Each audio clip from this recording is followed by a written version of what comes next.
اللہ تبارک و تعالیٰ نے انسان کو بھیجا۔ اللہ تبارک و تعالیٰ نے انسان کو جب حضرت آدم علیہ السلام کو بھیجا دنیا کے اندر، تو اللہ کے نبی گناہوں سے پاک ہیں، خطاؤں سے پاک ہیں۔ اس کے باوجود بھی آدم کو حکم ہوا تھا کہ اے آدم، دنیا کے جنت کے اندر سب کچھ کھانا، دنیا کے اندر جنت کے اندر سب کچھ کھانا مگر گیہوں کے دانے کو مت کھانا، سب کچھ کھانا مگر گیہوں کے دانے کو مت کھانا۔ مولا جب سب کچھ کھاؤں گا تو گیہوں کا دانہ کیوں نہیں کھا سکتا؟ اے آدم، جب تک میں تیرے اوپر قید نہیں لگاؤں گا تو دنیا جنت سے نکل کے دنیا میں جائے گا کیسے؟ اے آدم، اگر میں تجھے گیہوں کے اوپر قید نہ لگاؤں گا تو معافی مانگنے کا انداز اور سلیقہ تجھے میں بتاؤں گا کیسے، اور تو اپنی قوم کو، اپنی امت کو، اپنی اولادوں کو بتائے گا کیسے؟ لہٰذا رب کعبہ نے قید لگا دیا کہ اے آدم، سب کچھ کھانا مگر گیہوں کا دانہ مت کھانا۔ شیطان ہے، وہ تو بہکائے گا ہی۔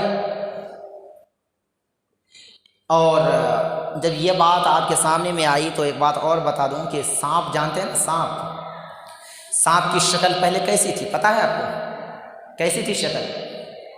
اونٹ کی طرح۔ کیسی تھی؟ اونٹ کی طرح تھی۔ پتہ ہے؟ آپ تعجب کرتے ہوں گے، اونٹ اتنا لمبا چوڑا ہے اور سانپ زمین پیٹ کے بل چلتا ہے، یہ کیسے ہو سکتا ہے؟ مگر یہ سچائی ہے، یہ سچائی ہے کہ پہلے جو یہ سانپ تھے نا تو یہ جو ہے اونٹ کی طرح تھے، اب یہ پھر زمین پہ گھسٹتے ہوئے کیوں چلتے ہیں؟ جب شیطان مردود کو جنت سے نکالا گیا، نگر نگر ڈگر ڈگر یہ پھرنے لگے، ان کا مقصد ہو گیا کہ مجھے آدم کی وجہ سے جنت سے نکالا گیا ہے تو میں بھی آدم کو جنت سے نکالوں گا، میں بھی آدم کو جنت سے نکلواؤں گا۔ لہذا اس شیطان مردود نے کیا کیا؟ رضوان جنت تو شیطان کو جانے دیں گے نہیں، اب انہوں نے ایک راستہ کو اختیار کیا۔ کس چیز کو اختیار کیا؟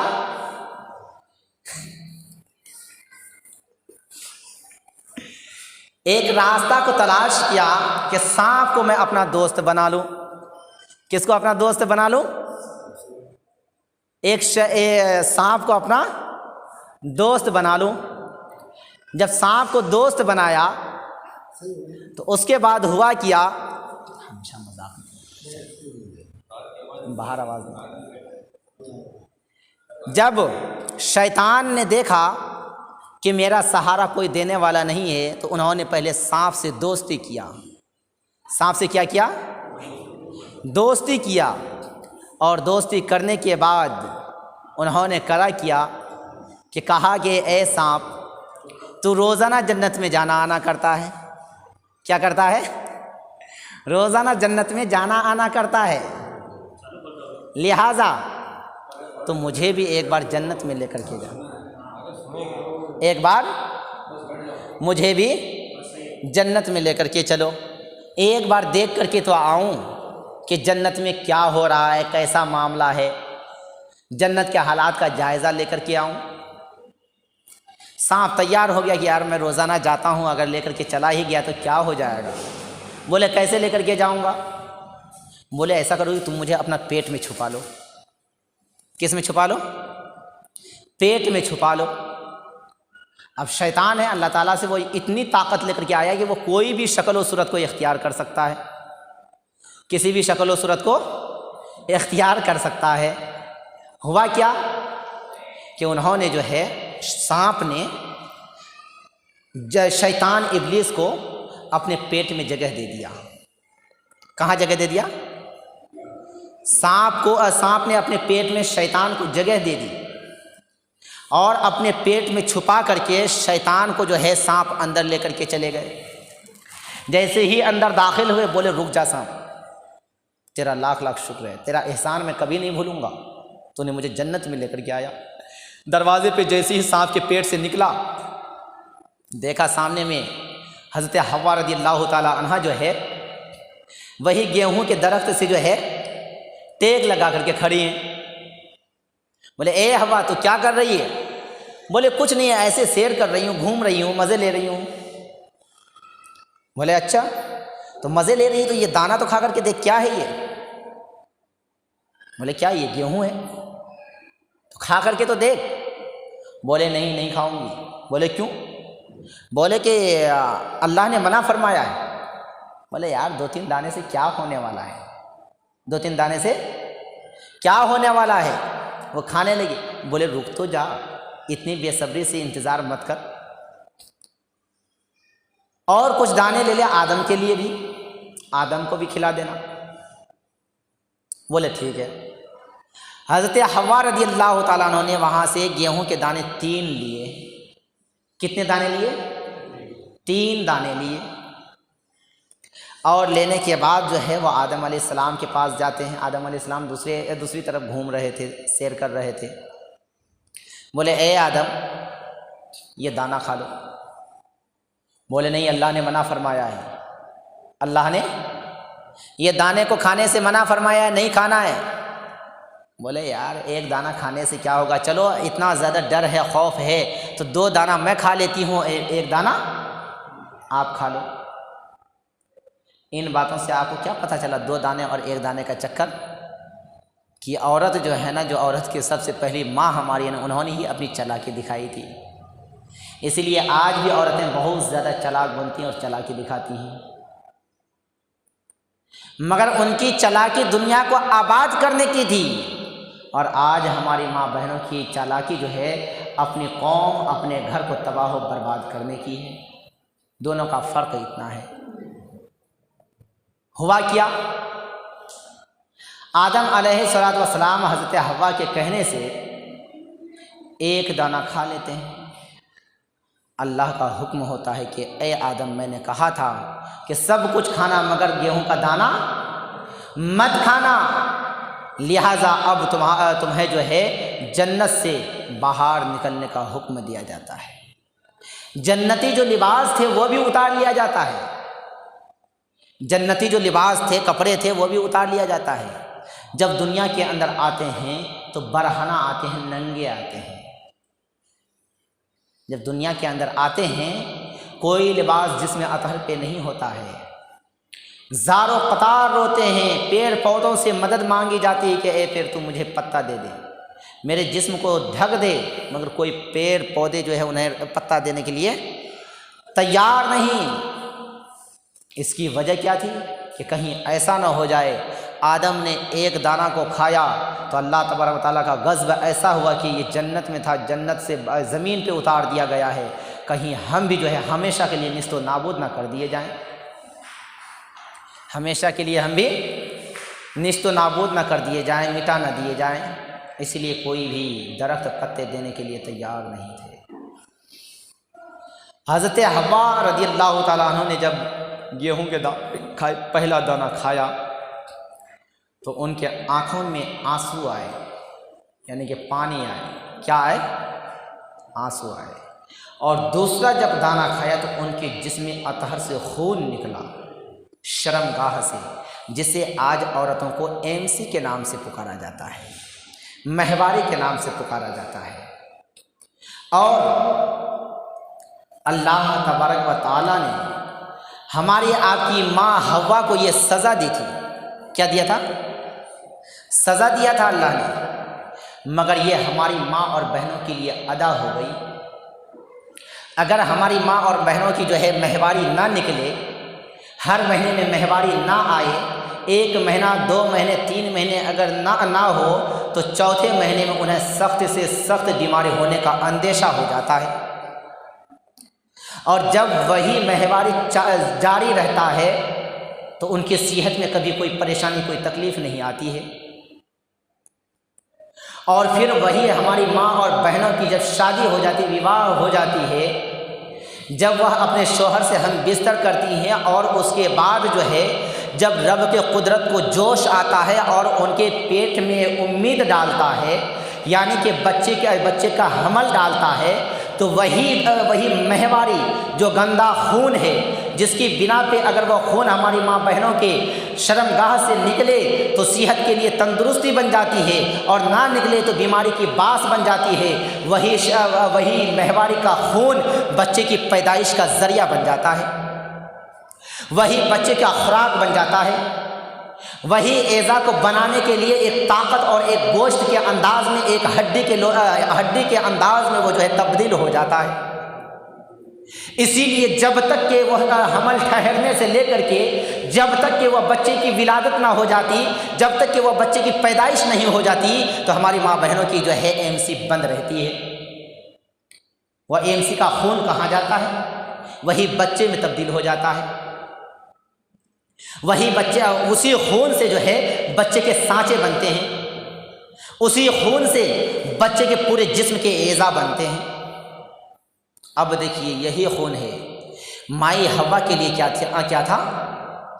ایک سزا تھی، مگر ہماری ماں اور بہنوں کے لیے کیا ہو گئی؟ ایک ادا ہو گئی، اپنے جسم و جان کی حفاظت کا ایک ذریعہ ہو گیا، اور دنیا کو آباد کرنے کا ایک راستہ مل گیا۔ جب تک کہ کوئی بھی عورت ہو، چاہے وہ کتنی ہی تندرست کیوں نہ ہو، اگر انہیں AMC نہیں آتا، شادی شدہ ہے، وہ کبھی امید سے نہیں ہو سکتی، وہ کبھی ماں نہیں بن سکتی۔ اب اندازہ لگائیے کہ جس عورت کو خون AMC کا نہ آئے تو وہ عورت کبھی ماں نہیں بن سکتی، اور اسی بنا پر عورت کے یہ دو سزائیں دی، ایک تو AMC کا اور دوسرے آنکھ میں آنسو کا۔ دیکھتے ہوں گے کہ عورتیں جو ہے چھوٹی باتوں میں وہ اپنے آنکھوں سے آنسو کو گرانا شروع کر دیتی ہیں، فوراً خفا اور ناراض ہونے لگتی ہیں۔ حضرات محترم، اس کی وجہ کیا ہے کہ جب ہماری ماں حوا دنیا کے ایسی یہ خطا نہ کرتی، ہمارے باپ یہ خطا نہ کرتے، تو ہمیں دعائے مغفرت کا ذریعہ نہ ملتا، ہمیں اپنے گناہوں سے معافی مانگنے کا راستہ نہ ملتا۔ اور جب آدم علیہ السلام زمین پہ اتارے گئے، 300 سال تک روتے رہے، اس کے بعد آپ کی دعا مقبولیت کا جب وقت آتا ہے، تب اللہ تعالیٰ کی بارگاہ سے جو ہے یہ قدرت الہی ہوتا ہے۔ بعض روایتوں میں آتا ہے کہ آدم علیہ السلام آسمان کی طرف دیکھے تو عرش اعظم پہ لا الہ الا اللہ محمد رسول اللہ صلی اللہ علیہ وسلم دیکھا، اور بعض روایتوں میں یہ آتا ہے کہ حضرت جبرائیل علیہ السلام نے آ کر کے بتایا کہ اے آدم، اگر آپ محمد عربی کا وسیلہ لے کر کے آپ دعا مانگیں تو آپ کی دعا جو ہے قبول ہو سکتی ہے اور ہو جائے گی۔ پوچھا گیا یہ محمد کون ہے؟ کہا اللہ کا محبوب ہے، اللہ کا آخری نبی ہے، انہی کے صدقے میں اللہ تعالیٰ نے کائنات کو جنم دیا ہے، پیدا کیا ہے۔ پتہ کیا چلا کہ خطا، حالانکہ انبیاء کی خطا نہیں ہے، خیال رکھیے گا، مگر خطا کے بعد ہمیں معافی کیسے مانگنی چاہیے یہ اللہ تعالیٰ نے ہمیں بتایا، اللہ تعالیٰ نے ہمیں راستہ دکھایا۔ اور پیغمبر اعظم علیہ السلام ارشاد فرماتے ہیں، سب سے بہتر خطا کار وہ ہے، سب سے بہتر گناہ گار وہ ہے کہ جو اپنے جن سے خطا ہو جائے، بھلے وہ چھوٹی خطا ہو یا بڑی خطا ہو، چاہے سمندر کے جھاگ کے برابر کیوں نہ خطا ہو، جیسے ہی وہ خطا کرتے ہیں، خطا کرنے کے بعد انہیں یاد آتا ہے یار ہم نے تو گناہ کیا ہے، ہم نے تو پاپ کیا ہے، فوراً وہ رب کعبہ کی بارگاہ مقدسہ میں توبہ استغفار صدق دل سے کر لے، اور یہ دل میں عہد کر لے مولا آج سے میں کبھی ایسی خطا نہ کروں گا، تو اللہ تبارک و تعالیٰ ان کی خطاؤں کو معاف فرما دیتا ہے، اللہ تعالیٰ ان کی خطاؤں کو معاف فرما دیتا ہے۔ اب یہاں ایسا معاملہ نہیں ہے کہ آپ ہیں ہم ہیں، خطا کی ایک بار دو بار تین بار معاف کر دیا اور چوتھی بار ارے یار چلو، بار بار غلطیاں کرتا جاتا ہے اور آ کر کے رونا دھونا شروع کر دیتا ہے، مجھ سے غلطی ہو گئی معاف کر دو، اب معافی نہیں ہوگی۔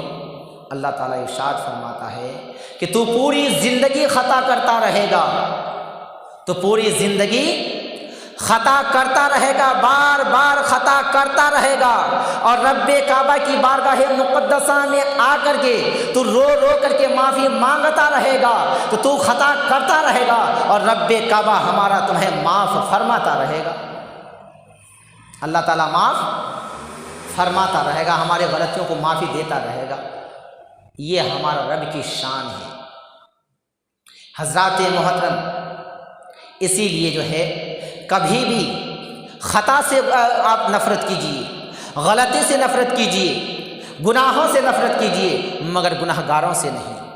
شرابی سے نفرت کیجیے، شراب سے نفرت کیجیے، شرابی سے نہیں۔ جوا سے نفرت کیجیے، جواری سے نہیں۔ زانی سے نفرت کیجیے، زنا سے نفرت کیجیے، زانی سے نہیں۔ غلط راہ چلنے والوں سے نفرت کیجیے، مگر غلط راہوں سے نفرت کیجیے، مگر غلط راہ چلنے والوں سے نہیں۔ اگر آپ وہ غلط انسانوں سے نفرت کرنے لگیں گے تو پھر انہیں اچھی راہ دکھائے گا کون؟ اچھی راہ انہیں بتائے گا کون؟ راہ حق پہ انہیں چلائے گا کون؟ اسی لیے خطاؤں سے آپ تو جو ہے نفرت کیجیے، مگر خطا کاروں سے نہیں۔ حضرات محترم، لہٰذا حضرات محترم، اسی لیے ہمیں چاہیے کہ ہم پیغمبر اعظم علیہ الصلوۃ والسلام کی سیرت کو اپنائیں۔ پیغمبر اعظم علیہ الصلوۃ والسلام نے ہمیں سیرت دی ہے۔ سب سے پہلی بات، آپ خطا کریں نا، کیونکہ پیغمبر اعظم علیہ الصلوۃ والسلام کی امین و صادق جو ہے مشہور تھا۔ جب آپ نے اعلان نبوت فرمایا تو سبوں کے دل و دماغ میں، جو آپ کے مخالفین تھے، ان کے دل و دماغ میں ایک بات گونجی، کسی بھی طرح سے محمد کے اندر کوئی نہ کوئی کمی نکل جائے، کوئی نہ کوئی کمی غلطی نکل جائے، تاکہ ہمیں ایک موضوع مل جائے اور ہم جو ہے محمد کو کسی نہ کسی طرح سے بدنام کر دیں، محمد سے جو ہے آدمی کو روح گردانی کر دیں، دور کر دیں، الگ کر دیں۔ مگر محمد صلی اللہ تعالیٰ علیہ وسلم کو اللہ تعالیٰ نے وہ شان اور وہ شوکت عطا فرمائی تھی کہ محمد سے کوئی خطا ہو ہی نہیں سکتی، محمد سے کوئی خطا ہو ہی نہیں سکتی، بلکہ محمد کو خطاوار ٹھہرانے کے چکر میں اور محمد عربی صلی اللہ تعالیٰ علیہ وسلم کو پھنسانے کے چکر میں، محمد عربی صلی اللہ تعالیٰ علیہ وسلم کو پریشان کرنے کے چکر میں نہ جانے کیا کیا سازشیں اس مشرکین مکہ نے رچا، مگر کسی میں وہ کامیاب نہیں ہو پایا۔ یہاں تک کہ ابو جہل نے ایک بار کرا کیا کہ بیچ مین راستے پہ گڈھا کھود دیا اور یہ سوچا کہ محمد تو روزانہ جو ہے فجر کی نماز میں ادھر سے ہی آتے ہیں، یہ جائیں گے کہاں؟ یہ سوچ کر کے جو ہے وہ گڈھا کھود دیا، اور گڈھا کھودنے کے بعد جو ہے خوب آدمیوں کو، اپنے غلاموں کو لگا دیا اور ادھر ادھر چھپا دیا۔ ابو جہل وہاں پہ گھومنے لگا، کہا کہ ہمیشہ خیال رکھنا کہ جب محمد صلی اللہ تعالیٰ علیہ وسلم ادھر سے گزریں گے، وہ اس گڈھے میں گریں گے، تم لوگ پتھر برسانا شروع کر دینا، مگر خیال رہے وہ اپنی جان کو بچانے کے لیے کہیں گے کہ میں محمد نہیں ہوں، تمہارا آقا ہوں، تمہارا مولا، میں ابو جہل ہوں، مجھے چھوڑ دو، مجھے بچا لو، مگر چھوڑنا مت۔ وہ اپنی جان کو بچانے کے چکر میں ایسا کہیں گے، ایسا کریں گے۔ بولے ٹھیک ہے۔ صبح کا وقت ہوا، جیسے ہی سرکار اپنے گھر سے نکلے، اللہ تعالیٰ کے طرف سے حکم ہوا کہ اے جبریل جاؤ اور میرے پیغمبر سے کہو کہ وہ راستہ کو بدل دیں، وہ راستہ کو بدل دیں، تبدیل کر دیں۔ دیکھو جس نے یہ گڈھا کھودا ہے اسی کو ہم سزا دلواتے ہیں۔ ہوا کیا، سرکار نے اپنے رخ انور کو پھیر لیا، راستے کو بدل دیا۔ ہوتے ہوتے کیا ہوا کہ پوری رات کا جگا ہوا تھا ابو جہل بھی، کیونکہ وہ گڈھا کھدوا رہا تھا، اس کے اوپر گھاس وغیرہ اس طرح سے دلوا دیا تھا کہ تاکہ پتہ ہی نہیں چلے کہ یہاں گڈھا ہے۔ وہ اونگتا جھکتا ہوا ادھر ادھر کراتے ہوئے، تل ملاتے ہوئے ادھر گیا، اسی گڈھے میں وہ گر جاتا ہے۔ جب وہ گرتا ہے تو گڈھا تو کافی جو ہے گہرا تھا، وہ تو آواز پہنچے گی، جتنے ان کے ہواری مواری تھے سب اس کے اوپر پتھر برسانا شروع کر دیا۔ جب پتھر برسانا شروع کیا تو کہنے لگا ارے میں محمد نہیں ہوں، ابو جہل تمہارا بادشاہ ہوں، تمہارا آقا ہوں، تمہارا غلام ہوں، مجھے چھوڑ دو، چھوڑ دو۔ ابو جہل چلاتا رہا اور ان کے تمام غلام خادم جو ہے پتھر برساتا رہا۔ جب برساتے برساتے ابو جہل لہو لہان ہو گیا، بے ہوش ہو گیا، تو جو ہے ان لوگوں نے دیکھا کہ اب جو ہے محمد مر گئے، انتقال کر گئے، اب جا کر کے دیکھیں کہ محمد کا حال کیا ہے۔